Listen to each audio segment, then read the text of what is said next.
The Somali Museum was founded by Osman Mohammed in 2011 and was officially opened in 2013 as the only Somali museum that is devoted to Somali culture.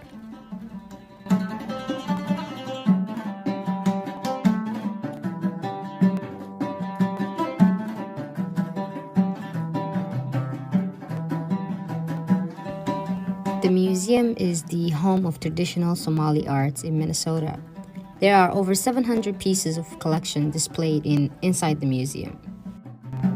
Not only does it offer educational programs about the Somali traditions, it also offers opportunities for people of all backgrounds to encounter and learn about Somali traditional culture.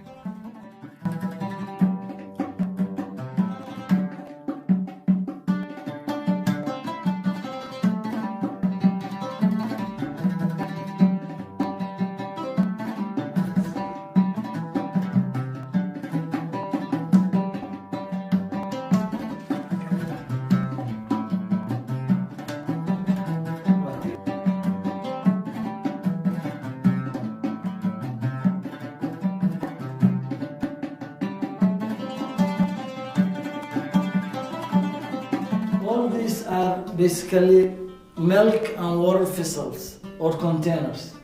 Everything you see in this room is made of tree, wood, or animal skin. Like this one is called Garcetti in Somali, and it's a water vessel made of animal goats. This kind of hand, we call it. It's they put the fresh milk in it, and they push it, and they produce the butter from it. The butter, they use it for the beef stew. أنا كان مركان يرى أو أنا دشة وحكلا قرطي هويدي يلو جرتي هويدي بس ده سو استعمالي جرتي أنا مركي أي دكتور أو أي دنانيسه أو أي لوشة أنا جا السباق كلام بحده أنا جا وحين سنجت أنا هين سنجت مركا مر شيء دكتور هذا وأنا جاي نسيني ولا شيء ليه مركي لسه شيء أنت أنا لو قدر يا سباقة wixii la doonaa waa lagu samaysanayaa caanihii kala bari haddana lagu shubaya sidii oo kale loogu shubaya sidii baa haddana loo lulayaa markii loo lulo maalin kasta saas loo lulayaa habeenkiina xoolaha laga soo leeyahay inaneedo inanaasho awgeedin la cadaab awraa dhacdaan doonay wataan xagga u rogeeye godmay xagga u rogaad واتان حقه وروجي قرمي حقه وروجت نافلوك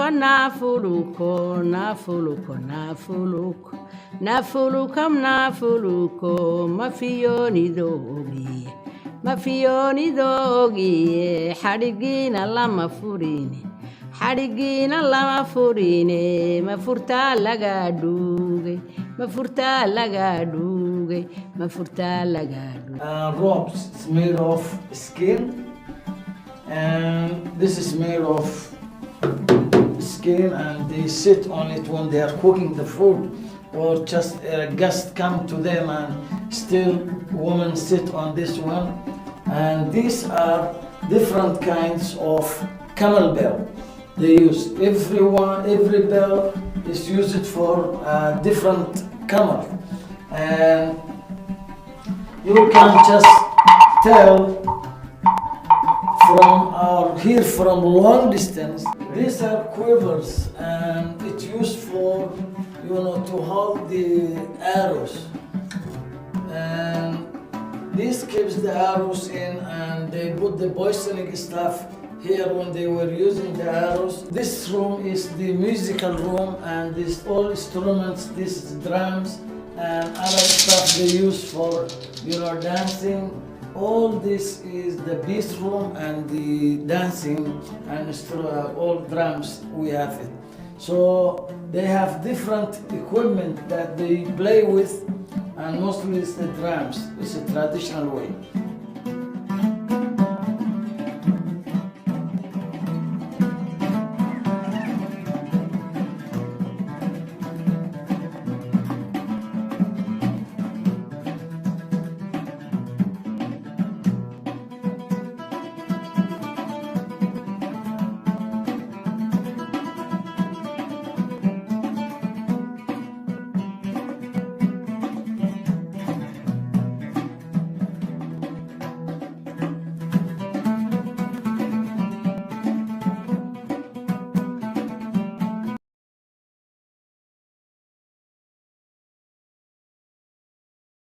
Thank you so much.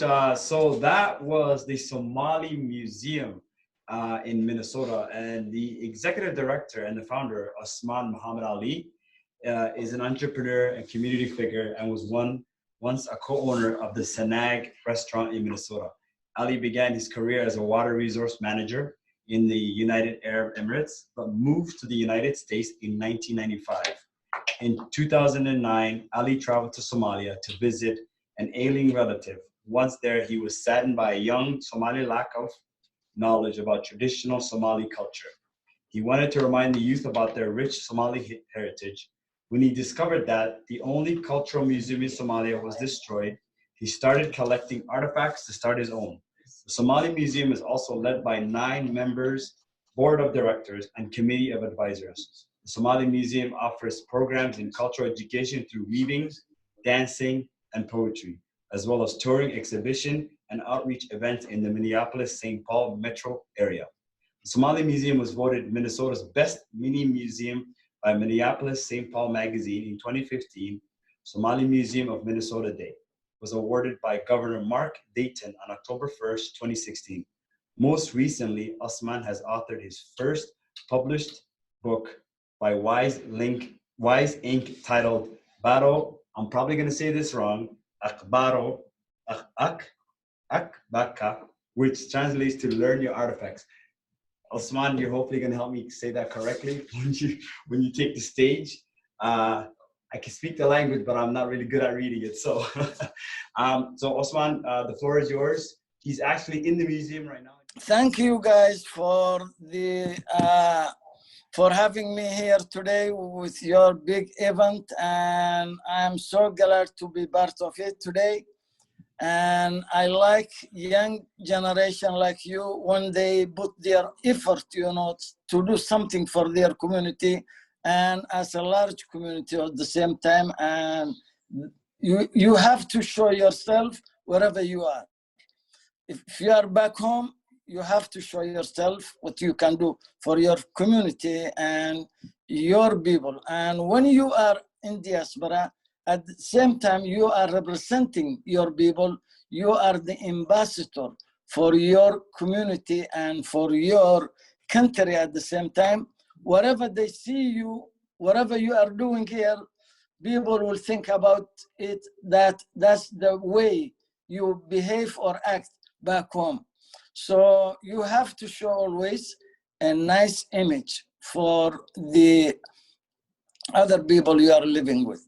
So my name is Osman Ali, and nobody can believe that old guy like me was living for all his life in diaspora. I left the country at the age of 6, and I get back to Somalia in the civil war of Yemen. And I stayed like 7 years, maybe in Mogadishu. Then we got back to Arabia, like United Arab Emirates, where I was like 20 years. And then I moved from the United Arab Emirates to the United States. And I was living here for the last 26 years. You guys don't put these numbers together, huh? And the good thing is I'm living with the largest Somali immigrant in the United States here in Minnesota. And I traveled back home when my dad was sick in 2009. And that was the time I started to collect the artifacts. Because back home now, people, they don't weave, they don't carve. The organic things that the nomad people, they used to use for their utensils. And all that is gonna be eliminated from the whole country one day. When I came to see how people is doing back home and what kind of utensils they are using jerry cans, plastic things, exported from other countries, from China, Taiwan. One-time use item, they are using it 50, 100 times. So while we have a lot of organic, artifacts, milk containers, they preserve the milk, food in it, and they sanitize it with wood, with other, like asal from acacia trees, and they sanitize these artifacts and they use it whenever they want. So what happened is, when I came to know that no more carving, no more weaving back home, I start to collect the artifact that we have just to educate with the young generation who born and raised outside the country, especially those in Minnesota, in the United States, in Europe and Canada, and everywhere, just to learn from their, history, to learn from their culture and heritage. So what I did is I start to collect all this stuff. And when I collected that time, I was not collecting that artifact just to create a museum, but it was decoration for my restaurant, Sanag restaurant, Sanag Coffee and Restaurant. And I worked with the community a lot here. For the 26 years I was here, I was employed to assembly companies for 1 year only. The rest of the years, I was working for myself, my own business, self-employed.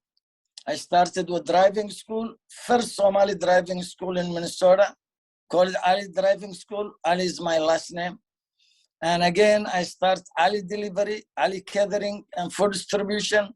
I was serving like 5-6 schools daily basis, lunch and breakfast. And then I started my restaurant. I started my restaurant in Sanag Coffee and Restaurant. And I had that restaurant for the last, I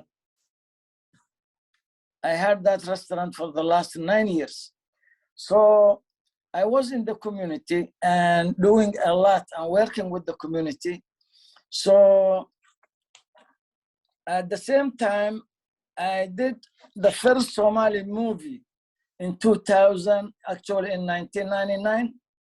And people were watching in the theater like 5 days. It's called Farsamo iyo Filanwa.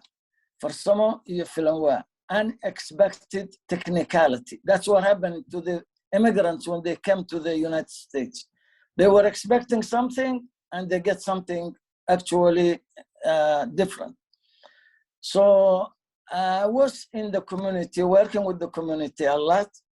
So I created then this museum to educate the young generation who born and raised here with their culture and heritage, at the same time to build a bridge that connects the community together and just to create kind of understanding between the communities. When you learn from my culture and I learn from your culture, we're gonna come to a point that we can understand each other. So the museum is doing well now, and it's the only institution that's functioning all around the world as a Somali culture institution with artifacts. I started for the last 4 years, like 700 pieces. Today we have more than 1,000, close to 1,500 items in the museum. We have in the display less than 300 actually, 312, 314. We have in storage more than 1,091 items in storage. Hopefully we are looking for our own space, our own location that allow us to display all our history or our artifacts, culture, and at the same time we are working with the whole state and we're presenting this culture to the schools, to the community neighborhoods, and we served more than 11 states in the United States. We came to Canada also, Toronto, one time. And at the same time, London, we have been awarded, international award in London.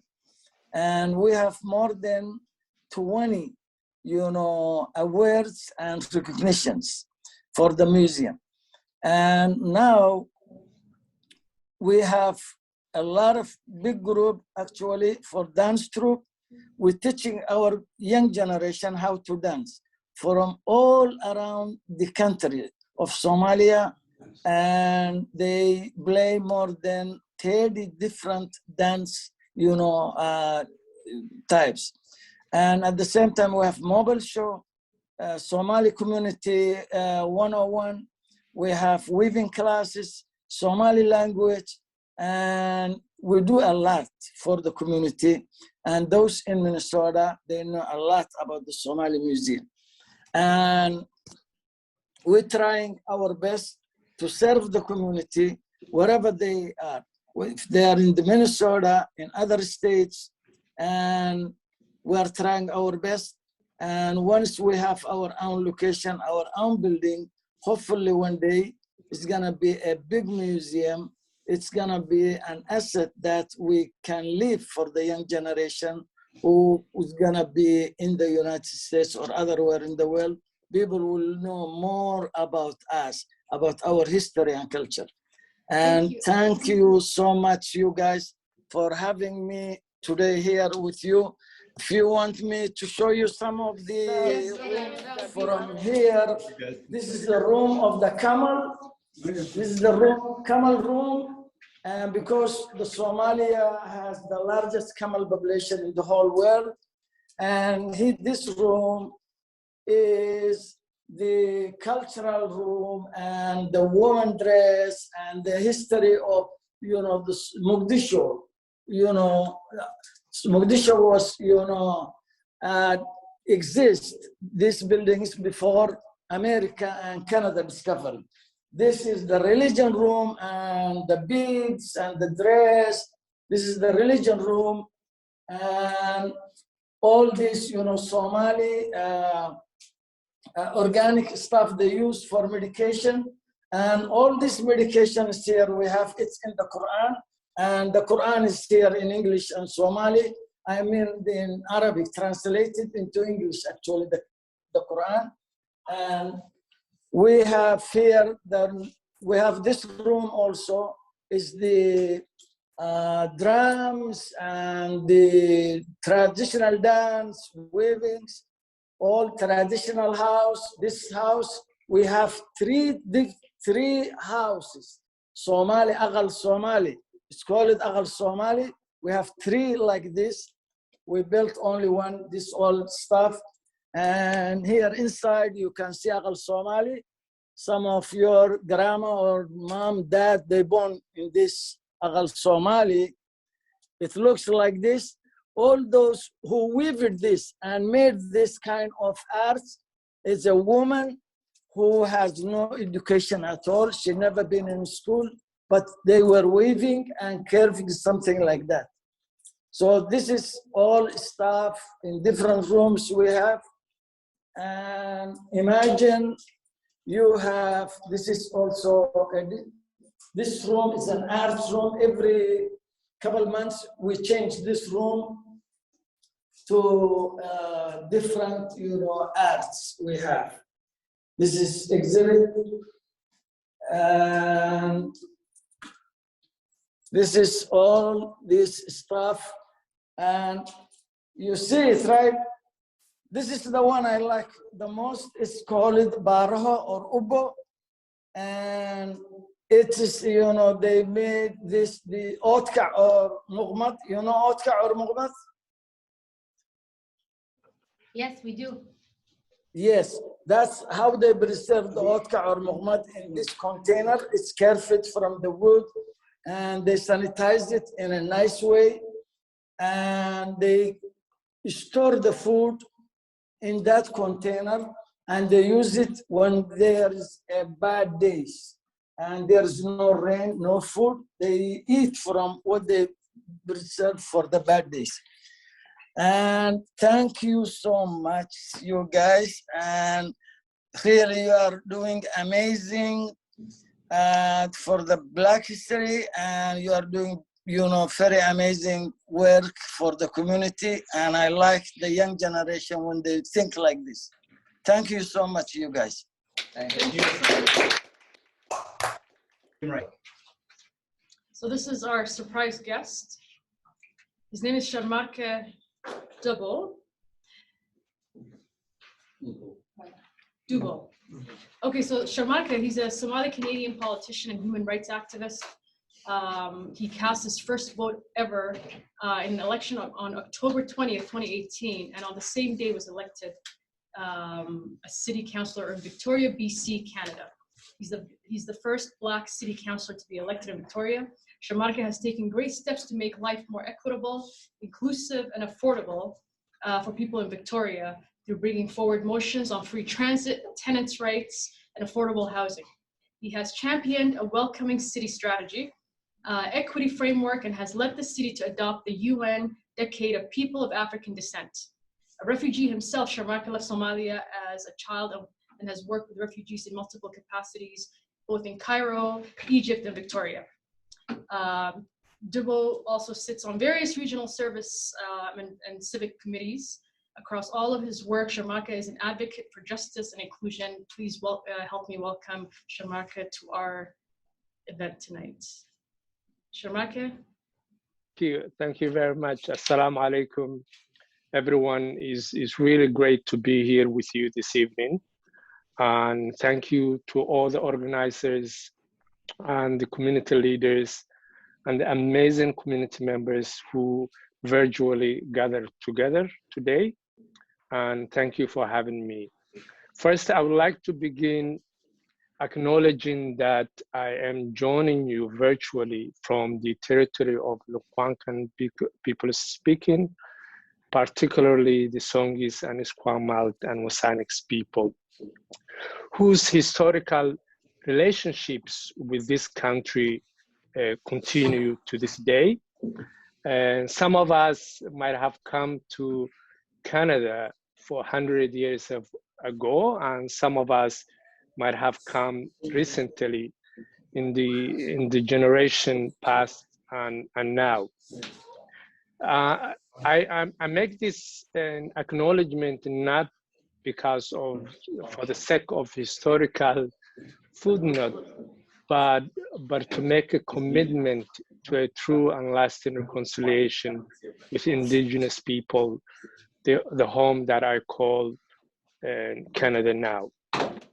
So first of all, I would not want to miss without congratulation my brother Mohammed Abdi, who was a young person that elected as a city councillor, and listening his story. And so shout out to Mohammed, Faisal, and Faisal.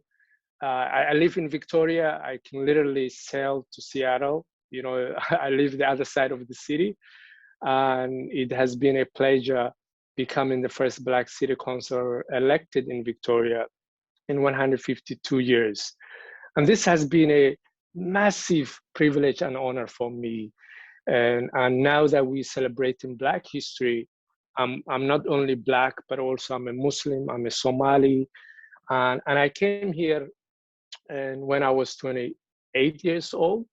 And now I'm almost 2 years shy of becoming 40. So I continue to benefit the legacies, those who came before me, to their contribution, including their tiredness of pursuit of civil rights for all of us, paved the way for equitable treatment in our country, Canada.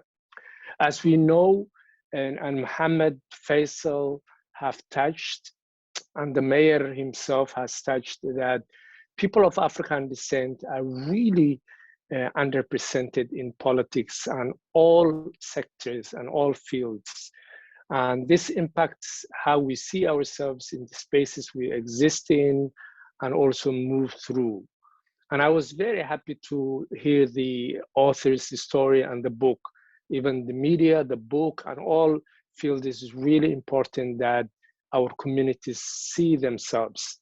But the reality is that regardless of our individual experience and achievements, anti-Black racism and Islamophobia and racism continues to create a poor outcome for the Black and Muslim community across the country. So I want to share a story because I've been here almost 10 years now and fresh off the boat, you know, and I think I speak English. English is my third language. It's not even my second language. I don't even like the word ESL because automatically you are assuming that English is your second language. So English is not my second language, it's my third language. So I want to share a story now that we are watching the news and we're seeing what's happening in Ukraine, which is horrible, and seeing the outpouring support for the Ukrainian refugees, which is very important and critical. Do not read me wrong, and that is very important. It really reminded me when I was very new to Canada. That was 2012. And I want to share this story, why it's important, because that is what really started my activism in Canada and to really continue some of my work that I was doing in Egypt. I remember a young guy called Bashir Mohammed. I think at that time he was 17 years old and he's Edmontonian. And I was just watching the TV and it was July and I saw this young Somali Canadian interrupting a former immigration minister, Jason Kenney's speech. And the reason why he interrupted was because at that time the Canadian government cut refugee health cut to refugees. And I was really surprised the braveness of this young man. And here I am as a Somali refugee, you know, new to Canada, not having community, not knowing anyone, and living in Victoria. At that time, even Victoria, there was a few Black people. Even when you walk on the street, you give the Black head nod.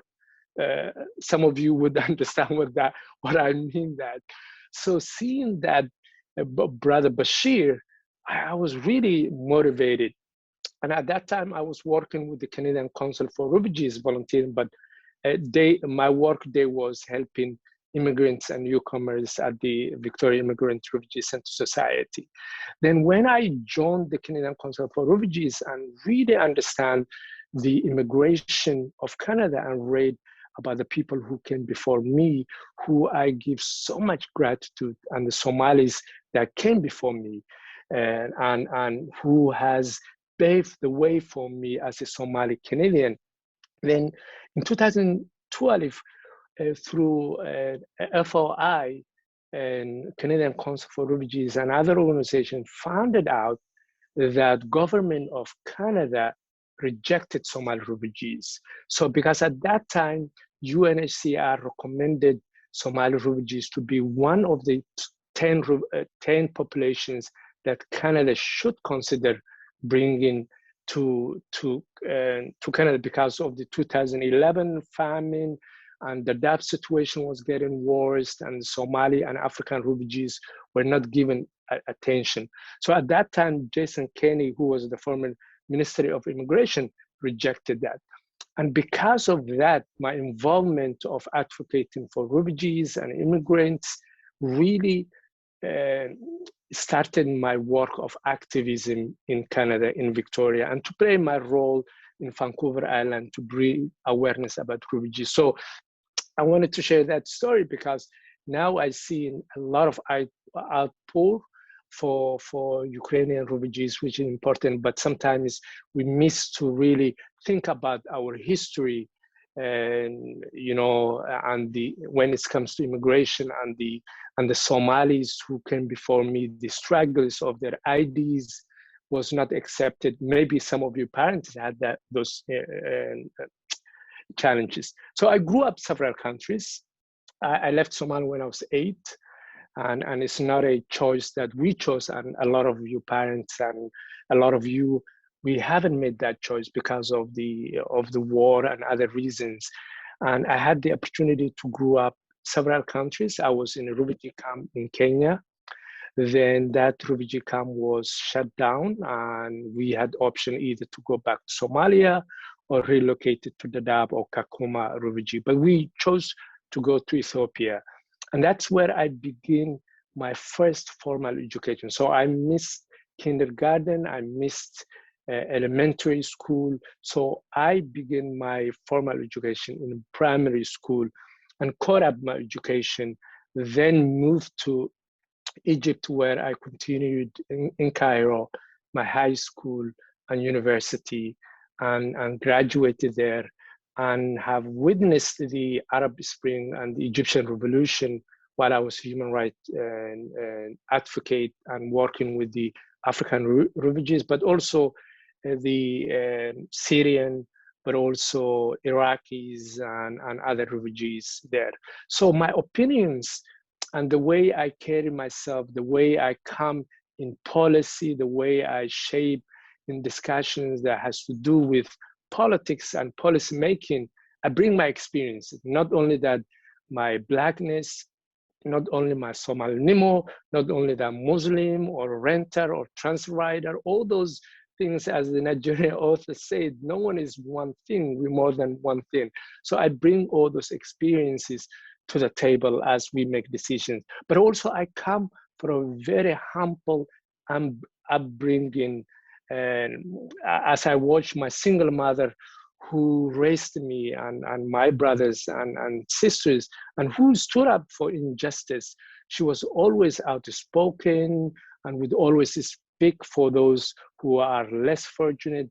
Hoya would know who haven't eaten in the refugee camp, our neighbors. Hoya would know who's who. So really, I as a child growing up, I grew up watching the compassion and the fierceness of this single mother, Hoyo, raising us. And I learned from a child watching that. And my adult life, as I continue to really work and educate myself and become a human rights advocate, fighting for communities where at the end of the day, what we want is dignity. So everyone could have access to dignity, well-being, and quality of life. And I think that's what Faisal, who I'm a big fan of, was speaking when he alluded about equity and really extending that to everyone, so that all members of the community could feel safe, but are also able to access to care at all stages of their lives and support in their personal and professional pursuits. So I didn't run for an office for fame or money, but it was just a tool for me to continue what I know best, which is really the love I have for community and really fighting for people. And that's why I get into trouble most of the times, because I touch difficult conversations that we shy away, such as race. So when it comes to local government, it really plays a role. You know, the minute you wake up, the first thing you do is, if you pray, you want to pray morning prayer. So when you go to the tap, to the washroom, that running water, when you go the traffic, you school, and from the buildings near you, everything that touches your day-to-day life, sometimes it has to do with the local governments. So I wanted to be part of that change for more inclusive and to see that local government playing in a role where resident engagement increase, local government are accessible, building trust with communities. And trust has to not by how do you say, performance, symbolic gesture. Trust builds when communities see tangible changes, and especially. So I didn't study politics. I don't come from sort of school that I went to school of politics. My undergrad is actually computer science network management. So my project at the graduation was about a voice over IP and seeing how machines communicate, and that's what I studied in my university. So I really enjoyed serving my community and hard work, and thanks to Jason Kenney, and I'm repeating this because he's the one who activated me again when I moved to Canada because of all those federal government policies at that time. So before running for office, my work focused on making Victoria more inclusive. So I just wanted to end, because I don't want to speak more, that usually when we talk about governments and policy spaces, how do we have a meaningful change where local government in particularly finding in genuine ways of engaging with communities? And at the end of the day, that's what we are asking. How do government reflect our experience and our realities and represent us and engage us with an authentic partnership, and especially communities that have historically marginalized? And that's why I gave the land acknowledgement, because I'm a proud Canadian. I am so grateful, at the same time critical, to make it better for those who come after me. So we need to ask ourselves, and this is what I ask everywhere I am, to make sure that all voices are not only heard. Sometimes check boxes, you could be engaged and I can hear you, but also respected and taken serious. And I think that's what Brother Faisal was talking about. So strengthening these relationships will build stronger community. We also want to look at policies and priorities themselves. How do we create more equitable conditions for communities that have not been included in city planning? And any young person, I would encourage you to learn about city planning, because that itself is a power. You don't have to be a politician. I would encourage you to go city planning and learn about planning, because that way you could have impact how your neighborhood is designed, how your street is designed, how your transit system is designed, so that you could have impacted on those policies. Do economic priority focus on community wealth, building and supporting businesses all owned by Muslims, people of color, and Black people. So it's really important. And I try to really shift those conversations where I am.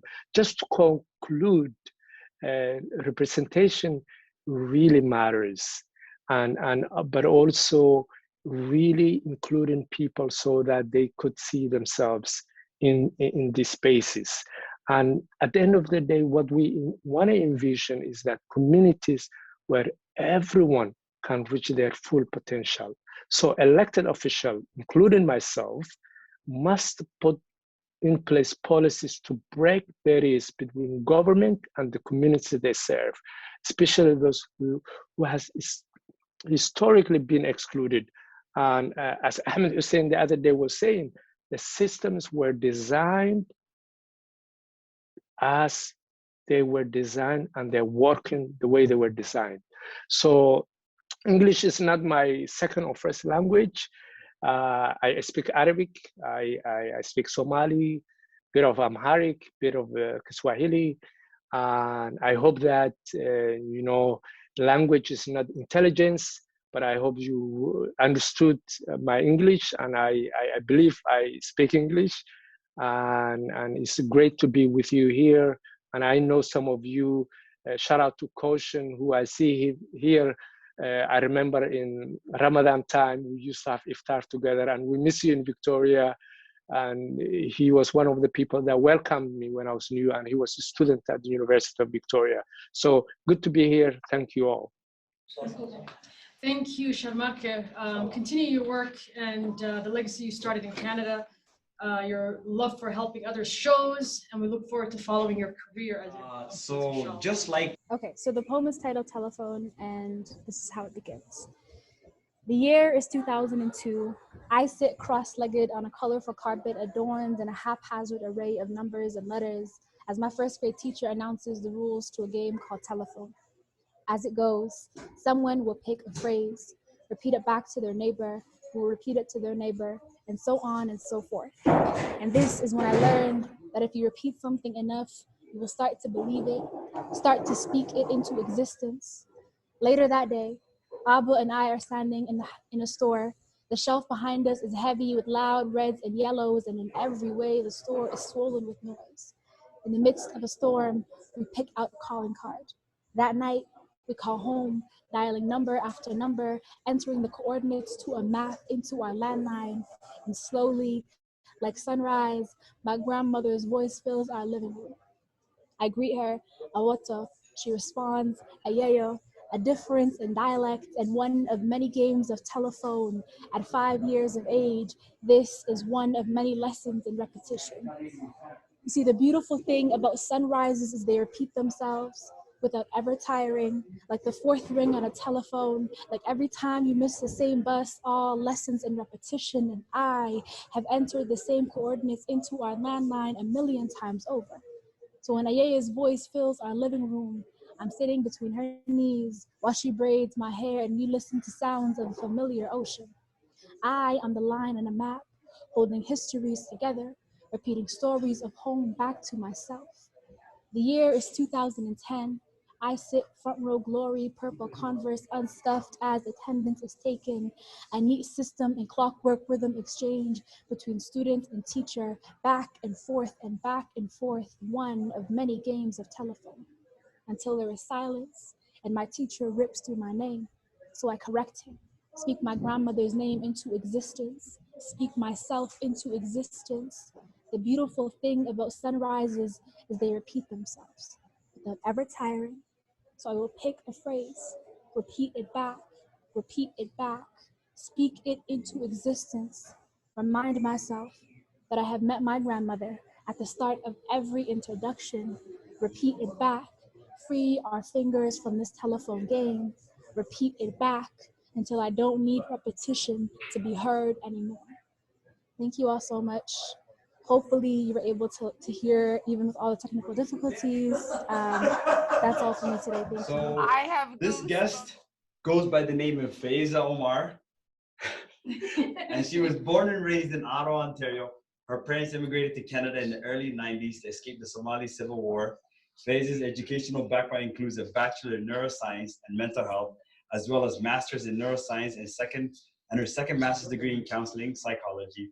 Faiz is employed as a mental health counselor for the Rajo Project, the Somali Youth and Family Empowerment Project in Edmonton. She also spent time at the Algonquin College photography program in Ottawa, where she learned the technical aspect of studio photography.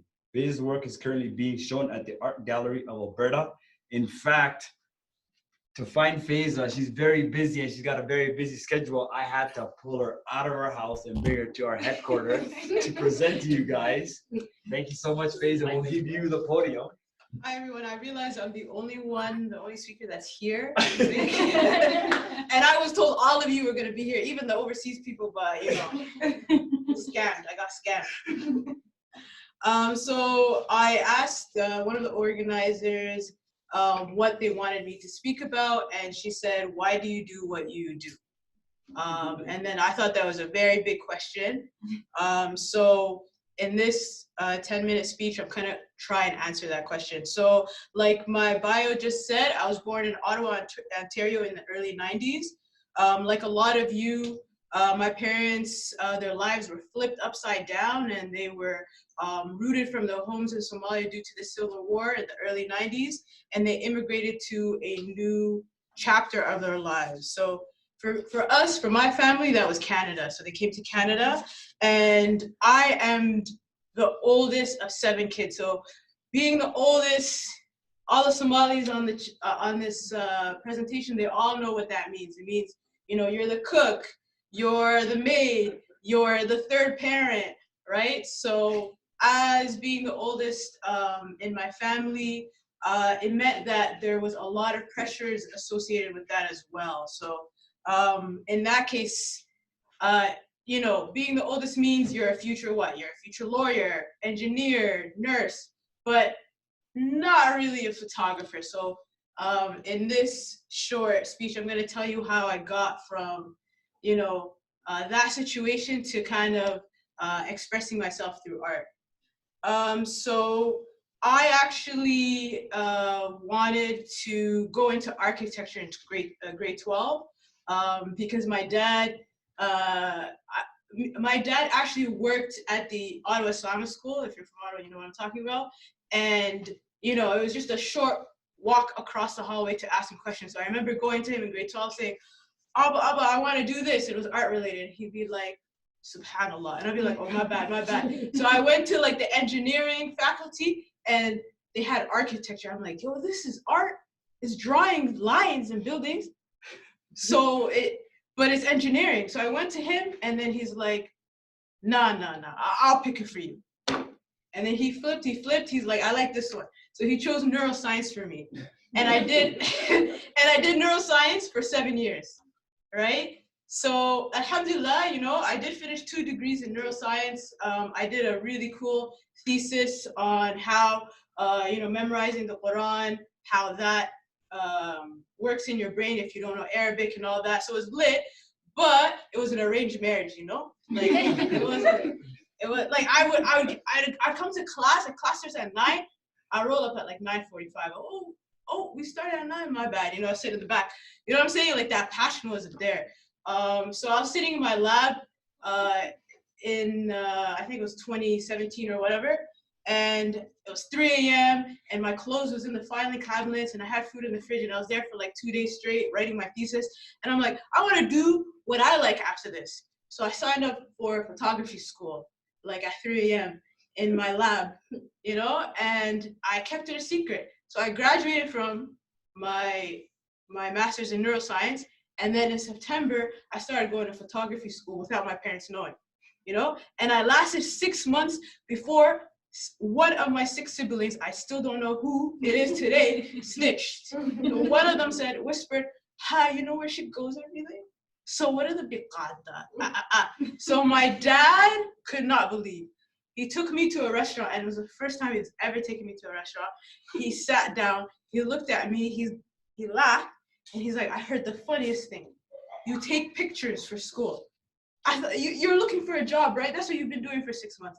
And then I told him the truth. I said, it's true. 6 months I've been in photography school. And he was just shocked. And I'm sure people who are on this call know exactly how my dad was feeling at that moment.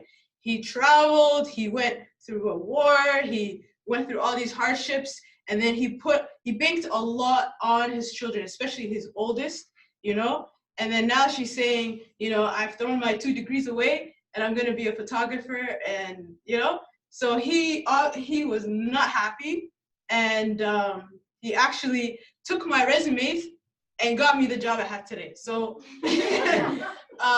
so honestly, like, the point of this presentation, I'm trying to tell you, even though I got sent to the city of Edmonton, wasn't my first choice, that's where the job was that he got me. He didn't get me, but that he applied for me. I still found a way to get back to my passion. I had to drop out of photography school. I had to somehow work my way back into taking photos. And that's because the job that I do now as a mental health clinician needs self-care. If you don't have self-care, doing a job like what we do at the Retro Project in Edmonton, then you're literally gonna go insane, right? So that's how I got back into it. I'm like, I need something to keep me sane. So during COVID, I bought a lot of studio equipment and I started taking pictures in my house. So the point of these photos were just for Instagram, honestly, just to get better, watch some YouTube videos, post them on Instagram. I do not know how, but now I've been in 2 art galleries. It just, click, click, click, type, type, type, and we're here, Honestly, that's not true. It took a lot of work, okay? So I'll tell you how I got into the first gallery, which was the Ottawa Art Gallery. I was in a focus group. Somebody that I don't even know sent me a message like, hey, you should join this focus group for artists. You get paid $50 just to, attend. So I'm sitting there, and it was for Black artists and the Ottawa Art Gallery, and it was tense. And the whole time I'm just watching, I'm like, yo, popcorn, like they're going at it. And then the last 10 minutes, I unmute, I'm like, hi, you don't know me, but what do I have to do to get my pictures in the art gallery? And then you can tell it's awkward, and then someone goes, it's not that kind of meeting. You know, somebody goes, another lady goes, you need grants. No, I'll talk to you after. I'm like, well, I shot my shot, you know? And then 2 months later, a curator watched that whole video because it was recorded, and she actually checked out my work because I said that. So she checked out my work and she emailed me. She's like, hey, I just watched that whole Zoom call and I like your work and I want to put it in the gallery. And that's how it started, literally. So it wasn't just from the air. If you're passionate about something, you're gonna have to like put yourself out there, even if it's embarrassing, or like if you love it that much, you'll find a way no matter what, you know, because you know how you feel when you're doing it, if that makes any sense. So I'm just nearing the end of my time here. I timed myself for 10 minutes. So I'll just briefly talk about 2 of the projects that I've done. And honestly, both projects feature Somali people, like completely, both projects. The first one is called Reclaiming Richie. So in Ottawa, there's a neighborhood called Ritchie Street, and it's not known as the best neighborhood in the city. And whenever it's in the news, it's for not the best reasons. So what I did is I took pictures of Black Somali boys in that neighborhood, and I took their stories of racism. One of the stories, for example, was actually my brother. He was going to high school in grade 10, and he had this essay that he wrote last second. And he handed it in, the teacher hands it back with a big, you know, circle, and it says, come see me. And he's like, it says, come see me, and his mark was 100%. He was gassed. He said 100, and I wrote this in an hour. So he's like, let's go. He goes to the teacher. The teacher says, this is too good for you to write. And then my brother was like, first, actually, like I said, still gassed. He's like, he thinks it's that good? I just wrote it, you know? And then he's also like, excuse me? Too good for me? What do you mean, right? So that situation ended up going to the principal. My dad got involved. They kind of brushed my dad aside. And then they got the teacher to remark that essay, and it went down to a 60. It went from 100 to a 60. And then my brother said, a couple of months later, he's sitting in the guidance counselor's office, and they're saying, oh, you don't have good enough marks in this class. We're going to bring you down to the college level.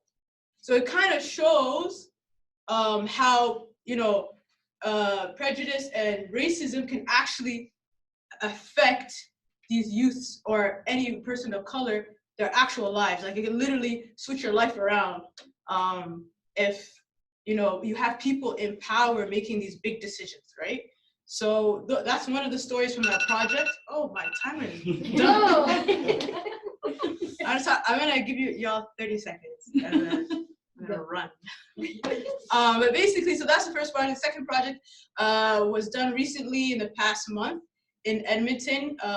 If I'm sure you all know, Black Muslim women in particular, as well as other Muslim women, are being attacked in Edmonton. It's a weird phenomenon. We don't know what's in the water in this city in particular, but you know, people are wilding in the streets, supermarkets, you know, parking lots. Like, there's nowhere safe. The places we thought were the safest in public are not safe anymore. So it definitely changed how we view society, how we view this city.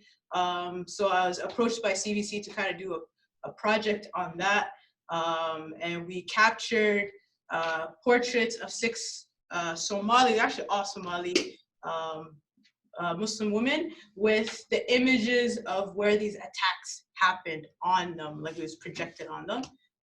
So that's something that we did. Honestly, I'm gonna end here. They're not paying me after 10 minutes. I have to run. But yeah, inshallah, I hope you learned something. If I were to leave with anything, I would say, like, no matter what, if you have a passion or you have a dream, like, don't give it up. Even if it takes time, just always work on it.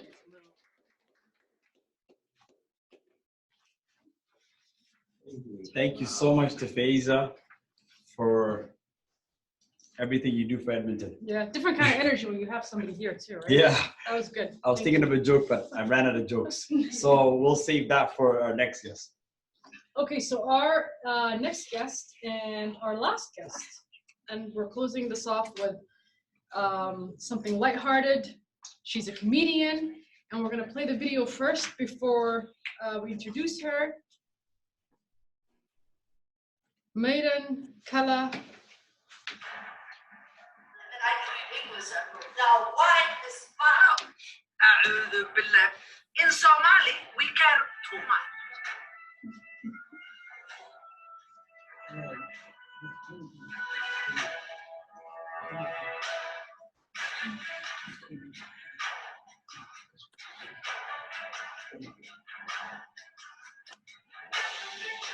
Because they don't wear the turban. Don't ask me what I'm hair. Yes.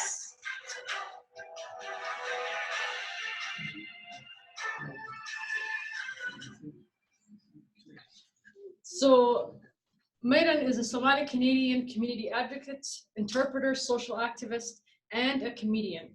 From Winnipeg, Manitoba, Maydan Kala has lived and worked all across Western Canada and has had a very colorful journey becoming Canadian, where she shares her experiences and ideas on CBC radio locally and nationally.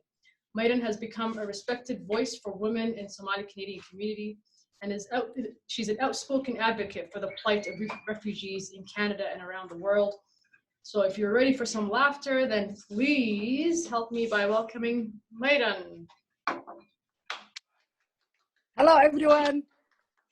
Hello everyone. Salam alaikum. Ismaq al-Majra. This is the famous Somali word. Ismaq al-Majra. Hello. Hello. Yes. All right. Thank you guys so much. Wa idin salama ya kulligeen. I was gonna speak Somali, but it's not gonna happen because I know 99.9% of you guys do not, and I repeat, do not speak Somali. So sad. It's very sad. But you know what? It's our fault because you know why? You try your best, and then again you come to me and you're like, "Mommy, Angela, Mayala," and I lost. Oh my! I lose it. I'm like, "What am I doing? Muelinya? What are Look at they do sidaas accident ugu gala accident kor. Hello. You know what? Because I do have English accent. It's not accent. I know. Oh my gosh, does she mean accent? No, I don't. I mean accident. Because my English, Jesus, man, it's not something that I speak. Okay, it's something that I have to speak. It's not something I was looking forward. The only reason I learned how to speak English is 2 reasons. To piss my husband off. Hello, he can hear me. Honey, we talked about this. It's all right. It's one of my material thing, but it's fine. We love you. Not really, but hello, that's not the point. The point is the other reason I learned English is to snitch. Hello, you hear me? I did not get any stitches yet because I'm the HOH of the family. So anyways, I snitch on everybody in my house as much as they snitch about me, because my daughter could be on the phone and I'm like, "Mom, are you leaving? Yeah, be careful out there. Don't get hit by a bus or a car because you're wearing your thing." I don't even know that English, but your ears are plugged. And this is my daughter, I swear to God, like you guys. I know my children are like you guys because I know you. Hello. Oh my goodness. So my daughter would be like, "Oh my gosh, my mom is crazy. She just told me to be careful." What is she talking about? Hello. What do you mean crazy? I'm looking out for you, right? So this is how it goes because I'm standing there. I'm from the bushes. We're not going to leave. We're going to stand in front of you and listen what the hell you have to say. Okay? Especially if it's about us. And then her friend, who number 1, doesn't care about her. Number 2, is not Somali, will say, "Oh my gosh, they're all crazy. My mom doesn't even care about me. Actually, I don't even know where my mom is right now." And you will think my daughter will be like, "Oh my gosh, my mom is here on my face, at my face, every day." No, that's how her language, every day. I get that from you guys. And she'd be like, "No, my mom is kind of overbearing, Mom." I'm there, guys. Did I say that? She thinks I'll leave. No, I will not, because I want to say something, because this is about me. we're gonna talk about this. Whether you hang up the phone and talk to me, or we're gonna let your friends know about it. That's why I speak and learn English. I don't even speak English. I like to throw English at you here and there. You know what I'm saying?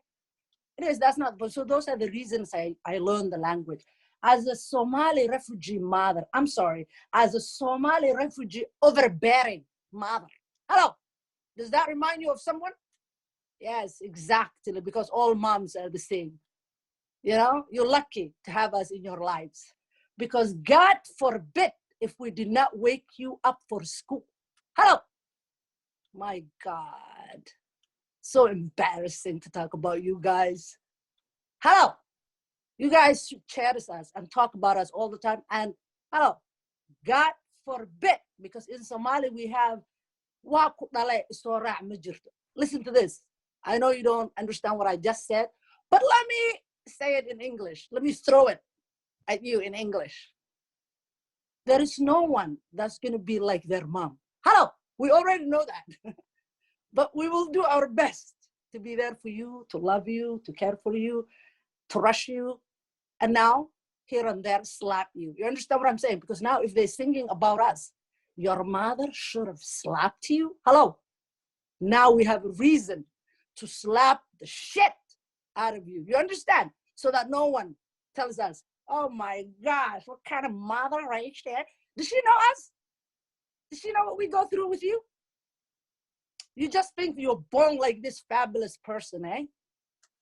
My favorite is when I ask one of my 10,000 daughters that think every time I come close to them, they think I'm stinking. They're like, what is it? Oh my gosh, you're too close. What are you doing? I'm like, hello. First of all, you know me. Why are you asking who this is? It's your nightmare. Naya, where are you going? That's what she hates the most. She'd be like, no, I don't know where I'm going. Like, can you please calm down? I'm not, what is she talking about? Calm down. I'm talking to her. I'm standing still in my house, holding my unsi. What is she talking about? Like, this is when I'm most calm. Everybody knows that when your Hoya is having her unsi, does she need to be told to calm down? Hello, we're there. Anyways, I'll be like, yo, I'm going to a meeting. Do you think you can put my makeup on? She loses it. What? Oh my gosh, again, I don't know how many people are talking to her. Let me rephrase that. How many people are in her ears? So she'd be like, oh my gosh, you're not going to believe this. My mom just asked me if I can put her makeup on again. Like, she doesn't even know how to. No, I don't know how to put makeup on. Because I was busy raising you, chasing you, finding you when you AWOL. I don't know why I'm doing this. They AWOL. It's true story. That's me and my daughter. I have beautiful sons. You see how I change when I talk about my sons? My God. The reason I'm doing this, because this is how I get back at my children. They're all here. Even my husband, they're watching me. What's up? Hello. It's about time somebody to be snitching about you guys. Let me tell you about the people I live, guys, with. First of all, my sons. My goodness, it's no surprise that my firstborn is Mohammed. What's up? Surprise! My firstborn is Mohammed. God bless his heart. And so he's a black, of course, you guys can guess. He's a black man because I'm Somali. Because some people ask me, what are you mixed with? Stop asking people Kabils. That's your language. Kabil. It's not Kabil. It's Kabil. All right? All right. So anyways, Mohammed is Somali. He is the reason I speak English today. This nigga is going to school and trying to interpret for me. Oh my gosh, if looks could kill, they were going to be evaporated, all my 10,000 children. So typical Somali, happy, loving, caring, overbearing mother. I show up at his school, feeling proud and everything. The reason I'm talking about Mohammed is exactly who I wanted, well, who we wanted him to be, because we slapped him a couple of times. What's up? Hello. No one is going to call me and be like, you should have slapped him. We did it, Habibi. That's why he is who he is. You understand what I'm saying? Plus some blessing, TLC situation. You know, anyways, let's not talk about my son anymore, but let's go back to the story that made me and him best friends for life. memories. Ting, ting, ting. We are in Vancouver many, many, many years ago. Everybody knows I'm from the bushes. The first place we stayed in Vancouver. I think the government wanted secretly to kill us because why you brought us in Vancouver where the lights, you did not tell us red means stop, green means go. Hello. But we survived. That's not the point. The point is we're black and we don't crack. Okay, that's not the point. You already know that. So my son, I come to his school, of course, wearing my bati. Hello. Now everybody likes bati. Before it's like, oh my gosh, my man's wearing this crazy dress. Now everybody's into batis. We even have gang bati group, which I support. Hello. Anyways, I come to the school having kasil on my face. We're talking about 90s. Nobody knew about kasil. First of all, whenever I came around school, people thought, oh my gosh, is she crazy? Because they didn't know us, right? And I'm wearing kasil. I'm so Somali, it's not even funny. Are you trying to change me? It's not gonna change me. I show up, and my son is like, Mom, what the hell? I'm like, what do you mean? Why are you acting as if you don't know me? It's me. Why you come out like this? I mean, your face, you should have washed your, first of all, I said, my face is being washed. This is called kasil. It's actually being washed automatically while I'm here. What's up? Why is your teacher calling me? Did something happen? My son's like, I don't know. Now, Mrs. Roy, me and her also became best friends. Mrs. Roy is standing there looking at my son like he killed a couple people because he's the only black kid at that time. All right? Mohammed's handsome because I'm handsome. Hello. Notice how I didn't say beautiful? What's up? I wanted to be, you know what I mean? I want you guys to talk about me after I leave. But anyways, I'm a woman, okay? Let's not go there. But Mohammed's like, okay, she's here. We go to the teacher. I'm like, hello, salam alaikum. As if she's going to say alaikum salam. I don't care. I'm just being me. You're not going to change me once again. Mrs. Roy's like, oh my gosh, tell your mom. Notice how she didn't even look at me? These are the reasons why I learned English so quick, because I wanted to upset people more. You understand what I'm saying? And also drive them bananas, because I'm Somali and I love bananas. What's up? Anyways, Miss Royce like, tell your mom that you haven't been doing well in class and I need her to talk to you. Who calls people in schools to give a lecture? She wanted to put my son down, basically, is what I'm trying to say. But I'm from the bushes. I was ready for those moments. She doesn't know me, right? I looked at my son. I said, which is, what the hell is this woman saying? And you know me, I'm so Somali. I'm like, how dare she talks about my son? That's exactly the energy I gave. And Miss Roy noticed and saw it, because we're from the bushes. We have nothing to hide. How? We will tell you exactly who we are, what we want from you by our actions. You understand what I'm saying? My son's like, oh my gosh, Mom, she's saying that I did perfect. Now, he's Muhammad. He was raised like that. We're not rocking with no average kids. You understand? And I looked at my son knowing that he's lying, because like I said, we're psychic people. We're from the bushes. What's up? I looked at him and I said, Waria, my bent is good days. That's the last time my son spoke Somali, because he thought, what the hell? What kind of fear is this? Because if I look at you and speak Somali at the same time, you're done. You understand? My son, at that moment, me and him, we connected. You understand what I'm saying? Because he knew I will chew him in front of this white lady. You understand what I'm saying? My son's like, Mom, oh my gosh, man. This lady, man, is saying that I wasn't doing well, right? For God's sake, man, don't punch me in front of her. You understand? Mama, don't abuse me. You know what I mean? Don't abuse me. That is, for me, it was the abuse moment. And since I was raised in kings, you see, I'm like, okay, let's not lie to each other then. And then I taught him something. I said, Mommy, in Somali, in the bushes, we say, Ismakalka nakaluhu kujira. That means if we want to make it, we better listen to each other. And that's why Muhammad is who he is today. He's the only person that can make anjera in my house from the beginning to the end. None of my 10,000 daughters do. They're busy having their second coats. That's apparently nail polish. I don't know what the hell that is. They say that. My gosh, like, I'm not going to touch it. I don't want to smell ethnic. I'm like, bitch, we are ethnic. What's happening? What do you mean? What are you talking about? Anyways, my sons, I have few of them. The youngest one is the one I don't like. He can hear me here, right? What's up, Afro? The reason I don't like him, and I repeat, do not like him, is because we are in a mutual agreement that we allow each other, whoever we want to be, and meet in the middle, because nobody's feelings are dismissed. So Afro, as Afro this big, he goes to school like that every day. There's nothing that can be done because, my gosh, not only is he the youngest, I don't want to fail with him because he's my last project. You understand what I'm saying? So I kind of bribe him, you know? He plays hockey. We don't pay any of his equipments up because we're not, what is he doing? What the hell is he doing? I don't know. I would like to take him to the bushes, see if he survives there. You know what I mean? Being in the ice, -70. That's what he says to me. I'm like, well, can you be plus 50 though? He will melt. What's happening? The reason I don't like him is because he thinks he is like better than me. Like, I'm not gonna lie to you guys. When I speak English to him, the guy holds his ears like this goes, God, mom, that's not even English, yo. I go, I beg your pardon? Just to piss him a little bit more. You mean I beg your pardon? That's how he speaks to me. I don't like the guy.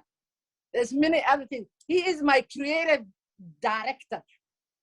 So he told me, he's like, yo, man, we gotta talk as your creative director. I'm like, what are you talking about? I'm the boss, right? This is what I remind my children all the time. He's like, yeah, man, you gotta drop that I'm from the bushes line, you know? I'm like, what? In your videos, you know, you keep saying I'm from the bushes. You gotta, it's not the now. This is how he's talking to me because I allow it, right? We're not rocking with no average kids. You understand what I'm saying? We give him the foundation that he can be who he wants to be. I'm like, why? Why, mama? I'm from the bushes. I don't want to change for anybody. And this is the guy. He's like, no, it's not changing. It's like moving on to whatever. You know what I mean? Now that's the guy who wants to change me. I looked at him. I'm like, yo, I'm going to keep saying I'm from the bushes. I don't care who knows, who doesn't know. This is TikTok. Million people are going to come on that don't know who the hell I am. Every video, I'm going to say that. I guess I'm teaching him to be who he is. And he's already telling me because he developed his image. He's this Afro guy that has A+. In this Black History Month, I went to his school because, you know, I do drive-bys at my children's schools. You know what I mean? Just put that fear in them. I see you. Sit there. Because nobody's going to do that for me. Nobody. The teachers are setting up these children for failure. But they don't know who's behind these children. You know what I mean? So today I went, like this Black History Month, I went there. I'm like, yo, what the hell are you guys doing about Black History Month? Now, he's the only Black kid in his school because we live in Winnipeg. Maybe one or two, but different, the entire school, right? But in his class. And he's like, yeah, we're reading the book of Negroes. This is what he said to me. So the moral of this story is we check in with our children, with their feelings. People think I'm comedian for a reason. I'm not comedian. I'm your last and first nightmare because I'm your mom. Okay? Hello. And we're going to interact with each other. We're going to listen to each other. Please don't come online. We're talking about on TikTok and tell us that we're old, we're ugly. We don't care. If you don't respect your mom, that tells a lot about you. Hello. This is my story and I'm sticking to it. Thank you guys for having me. I'm really, really grateful to be here. I'm so proud of each and everyone. May we get to know each other and may we continue to know each other. Hello. I'm out. Oh, thank you. Is there something you want to share with us that you're doing, the initiatives in Winnipeg? Yes. Thank you guys so much because as I'm talking to you guys, there are phone calls coming in. You know, I want to thank you guys because I'm dealing, like, you know, how my other work, besides being a comedian, I work with the community and, you know, I'm very grateful that for most of us that are here or all of us that are here, you know, we have the ability to be here because a lot of people are going through a lot of pain right now and loss. And I had to come while I dealt with so many members of my community feeling like that. I had to come here and make you guys laugh. So that shows tell you that my refugee life is crazy. In Winnipeg last year, something beautiful happened. Our MLA, Uzoma Azagwara, has become the first Black Nigerian African to be elected as an MLA. And that was a big deal in Winnipeg. And first 6 months that she worked, not even 1 year, she passed a law that is Somali Heritage Week. You understand what I'm saying? So Tell Somali us about Heritage that. Week Speak up is a little one. bit more and tell us how that's going to work. I know that you guys had the first year, the Yes. summer that just passed, and we Yes. have our second annual coming up. So tell us how that's going to look like and what we're excited to go through. We're very excited because that starts June 25th to July 1st. Yeah. Somali Heritage Week will happen every year, June 25th to July 1st. And basically last year we started, and you know, you guys, the community here in Winnipeg, very strong, but most of us are newcomers. Like I include myself as a newcomer because I work with newcomers. I am a newcomer, being here 30 years. I don't care, I'm a newcomer. Hello, it's my story, right? But what we're looking forward to it is sharing with many, many Somalis around North America and collaborating maybe. This is amazing. And I would like to thank the Somali community here in Winnipeg who did a great job last year with the pandemic that was going on, okay? Hopefully we'll come together. Who knows? We will join forces, guys. You know what I mean? I have a question. Moving forward for the next year coming, what would you like for us to participate in? What can we, like, you know, in the coming, we have at least 6 months. So how would you like us to be a part of it as the young community? So I'm opening conversation for us to work on however we would like, but I'm putting out there that this is happening. And it's an open conversation because what I would like to see is, imagine going for a vacation to somewhere that the week that you're at that place, they have 1 week about your history and culture and heritage. That's what Winnipeg. Imagine you guys coming to Winnipeg, June 25th to July 1st, and being there 1 week that the kids, the entire family will experience Somali Heritage Week for 1 week. We're gonna leave it like that, and then that is open for discussion. You know what I mean? Beautiful. Thank you. Thank you, man. That was wonderful. Watch more on TikTok. That's where you find Maidan's work. All right, so that's it for tonight. Thank you everyone for joining us. Holy shit. I think Maidan, I think you're still on. I think you have to mute Maidan. Sorry, we can.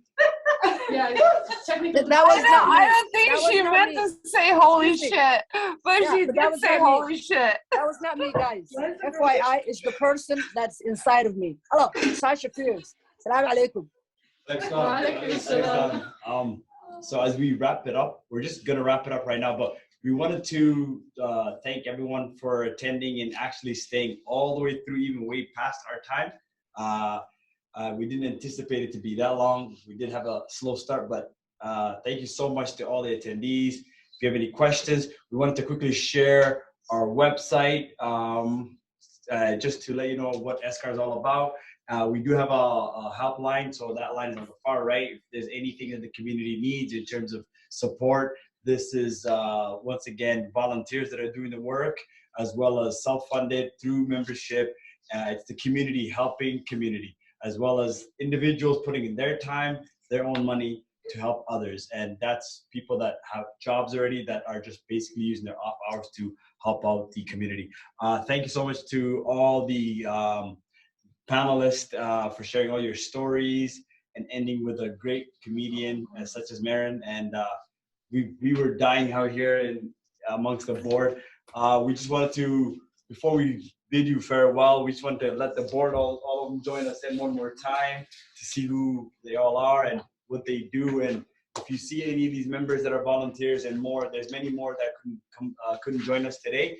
We want to just thank them and their hard work for putting in all the work for running this great event, and looking forward to having more events in person. And thank you so much. Thank you, everybody. Thank you. Thank you, all of you. Thank you. Thank you, guys. Stay you guys so blessed. much. Thank you. Thank you. Thank you. Take care.